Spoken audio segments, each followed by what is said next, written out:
नमस्कार, तिखट पाहुणचार रेसिपीजमध्ये आज मी चमचमीत पुरी भाजीचा बेत केलेला आहे। गावाकडे नाश्ता सेंटरवर मिळते तशीच ही तर्रीदार चमचमीत बटाट्याची रस्सा भाजी आहे। चवीला अप्रतिम अशी लागते। त्यासोबत खाल्ली जाणारी टम्म फुगणारी पुरी सुद्धा बनवून दाखवलेली आहे। तर रेसिपी शेवटपर्यंत नक्की बघा। अतिशय सोपी पद्धत सांगितलेली आहे। चला सुरुवात करूया। तर सर्वात अगोदर पुरीची कणिक भिजवायला घेऊ। तर इथे मी गव्हाच्या पिठाची पुरी बनवते। त्यासाठी एका बाउल मध्ये 2 कप गव्हाचे पीठ घेतले। पुरीला खमंग खुसखुशीत असं टेक्स्चर येण्यासाठी यामध्ये 2 चमचे बारीक रवा घातला आणि 2 चमचे बेसन पीठ घातलेलं आहे।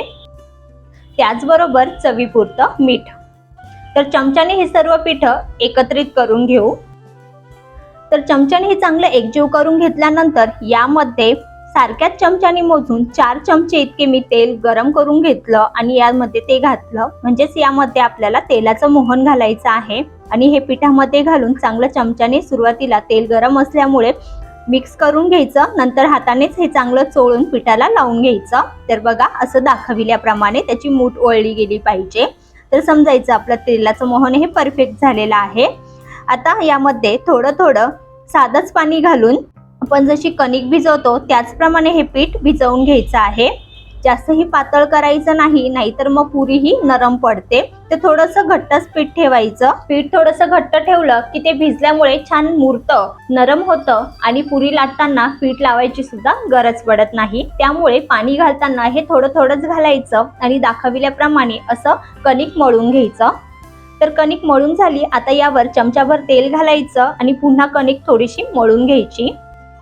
तेल लावून कणिक मळून झाली की यावर झाकण ठेवून ही 15 मिनिटांसाठी मुरण्यास बाहेरच ठेवून द्यायचं। कणिक भिजते तोपर्यंत भाजी तयार करायला घेऊ।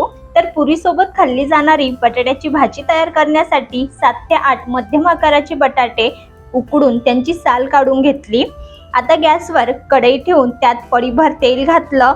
तेल चांगलं गरम झालं की त्यामध्ये पाव चमचा मोहरी आणि पाव चमचा जिरं घातलं। सोबतच पाव चमचा हिंग आणि भरपूर असा फ्रेश कढीपत्ता घातलेला आहे। त्यानंतर लगेच यात चमचाभर अद्रक लसूण हे दोन्ही खलबत्त्यात कुटून त्यांची पेस्ट तयार केली तर ती घातली। तर हे सर्व चमच्याने चांगलं मिक्स करून घेतलं आणि आता लगेच यामध्ये 1 मोठा कांदा बारीक चिरून घेतला तर तो घातला। तर आता कांदा तेलात नरम होईपर्यंत छान परतून घेऊया। तर कांदा परतत असताना तो हलकासा परतून घ्यायचा, म्हणजेच नरम करून घ्यायचा, लालसर रंगावर परतवायचा नाही।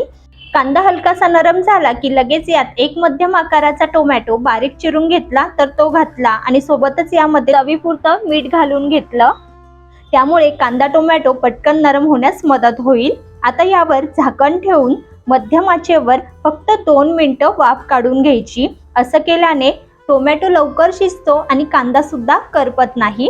तर बघा हे छान असं परतून झालेलं आहे। कुठेही कांदा करपला गेलेला नाही आणि टोमॅटो सुद्धा चांगला स्मॅश होत आहे। तर टोमॅटो सुद्धा शिजलेला आहे। आता यामध्ये पावडर मसाले घालायचे आहे। त्यामध्ये अर्धा चमचा हळद पावडर आणि 1 चमचा घरगुतीच लाल तिखट घातलेला आहे। तुम्ही काश्मीरी लाल मिरची पावडर घातली तरी हरकत नाही। चांगलं मिक्स करून घेऊ। तर मसाले सुद्धा तेलात छान फ्राय झालेले आहे। आता यामध्ये उकडलेले बटाटे घालायचे आहे, परंतु ते असे काप करून न घालता हाताने कुस्करून घालायचे।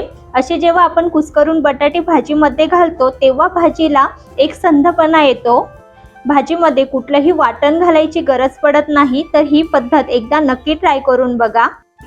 तर आता बटाटे तयार फोडणीमध्ये चांगले मिक्स करून घ्यायचे। बटाटे चांगले मिक्स झाले की गॅस बारीक करायचा आणि झाकण ठेवून 5 मिनिटं वाफ काढून घ्यायची। त्यामुळे मसाले हे बटाट्यांमध्ये चांगले मुरले जातात। तर आता हे चांगलं पुन्हा मिक्स करून घेऊ आणि आता यामध्ये पाणी घालायचं आहे। तर साधंच पाणी वापरलेलं आहे। तर सुरुवातीला 1 ग्लास पाणी घातलं आणि नंतर अर्धा ग्लास, तर टोटल 1.5 ग्लास पाणी वापरलेलं आहे। तर हे मिक्स करून घेऊ। आता जरी भाजी ही पातळ दिसत असली परंतु नंतर बटाटा हा जसजसा शिजतो तसतसं पाणी आटून रस्सा हा दाटसर बनतो। तर बघा यामध्ये मी आता 1 चमचा धने पावडर घातलेली आहे। तर धने पावडर भाजीला उकळ यायला लागली की मग घालायची, त्यामुळे तिचा फ्लेवर आहे तसाच राहतो व भाजीला चवही मस्त येते। तर धने पावडर मिक्स करून झाकण ठेवून आता मध्यम आचेवर 5 ते 7 मिनिट उकळ काढून घ्यायची। त्यानंतर बघा रस्सा छान दाटसर झालाय आणि भाजीला रंग देखील सुरेख आलेला आहे आणि तरी सुद्धा छान आलेली आहे, मस्त चमचमीत दिसत आहे। तर वरतून बारीक चिरलेली कोथिंबीर घातली, गॅस बंद करायचा। तर यापेक्षा जास्त भाजी उकळून द्यायची नाही, नाहीतर मग रस्सा हा खूप दाटसर होतो आणि भाजी थंड झाल्यावर सुद्धा आटते, त्यामुळे 5 ते 7 मिनिटं हे पुरेसे होतात। तर झाकण ठेवून मी भाजी ही बाजूला ठेवलेली आहे। आता आपण भाजी सोबत खाण्यासाठी मस्त टम्म फुगलेली पुरी तयार करायला घेऊ। तर अगोदर भिजत ठेवलेली कणिक सुद्धा छान मुरलेली आहे। आता ही थोडीशी पुन्हा मळून घेऊ। मस्त सॉफ्ट अशी पुरीची कणिक तयार झाली, रवा पण मस्त छान नरम झालेला आहे। आता ज्या आकाराची पुरी बनवायची तेवढं पीठ घेऊन त्याचे गोल गोल गोळे तयार करायचे। तर मी मध्यम आकाराच्या पुऱ्या तयार करणार आहे, तर असे छोटे छोटे गोळे तयार केलेत। तर याच पद्धतीने सर्व पिठाचे गोळे तयार करून घेऊ। तर गोळे तयार झाले की लगेच पुरी लाटायला घ्यायची। तर या ठिकाणी पुरी लाटत असताना पिठाचा अजिबात वापर करायचा नाही, कणिकला आपण तेल लावलेलं असतं त्यामुळे पीठ लावायची गरज पडत नाही। तर बघा या पद्धतीने मध्यम आकाराची मी थोडीशी जाडसरच पुरी तयार करून घेतलेली आहे। पुरी ही जास्त पातळ लाटायची नाही, नाहीतर मग ती कडक बनते।